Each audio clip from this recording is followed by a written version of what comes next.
Streets social media mandonoswera ndichiona kuti nyaya dziri kufamba sendinayo nyaya ndoda kuti ndisvitse nokukasika kwamuri imozva kuti zviri kuitika mastreets social media niti so chiteerera kana uri munyowani paSaint TV kana uchiripo kuti usubscribe turn on your notification bell so that every time we upload a video, every time patinoenza nyaya dzichipisa, you will be notified. Chiri zviri kudi kwesa kwamuri vazukuru vasekuru Saint.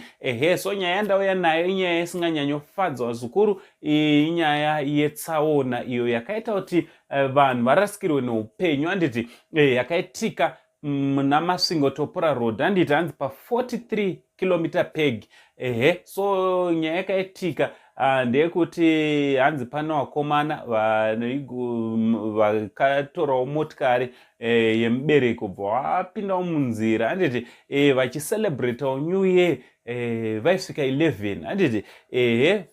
vakomana vakanga vasina kunyanyokura because vazhinji vavo ma20s 19 17 22 21 ndevechidika handiti vakatora motikari yemhando yekaravhani vachibva vapinda muroad vachicelebratawo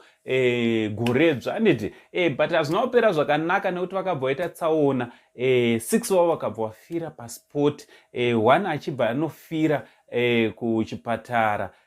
upon admission handiti tichiti nematambudziko kune mhuri dzakarasikirwa nevana ava, nematambudziko kune mhuri dzakasiyiwa nehama dzavo handiti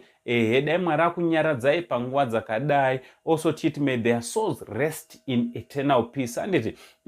also vazukuru patsaona imwe chete papo pakabva pakuvara vanhu vanosvika ivo 5. Chinova chinhu chinorwadza tichiti we wish you a speedy recovery kune mihama dzakapinda patsaona papfumvu yakadai handiti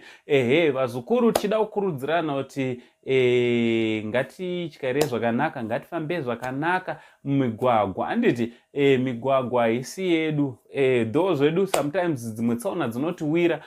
kunyangwe tiritori right handiti sezvandakaitawo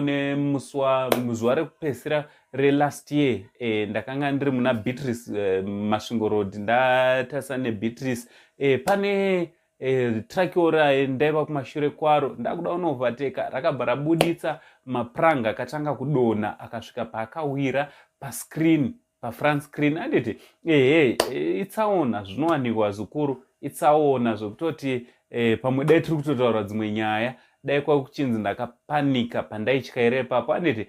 asi ndinotenda Mwari nekuti takachengetwa tikapindawo mugoredzva handiti vazukuru kupinda kwataita mugoredzva 2022 hakusi kungwara kana kugona asi dzingori nyasha dzani dzewedenga. Aiwa, ngataura necomment section kuti munofungei nezvenyaya yetsaona titaurawo mazwi 2-3 ekunyaradza nemhuri dzakasiyiwa nehama dzavo nekusimbisa avo vari kurwara vari panhovo nekuda kwetsaona iyi. From Uncle Sam, the only Zimbabwean uncle for now, ndichiti much love.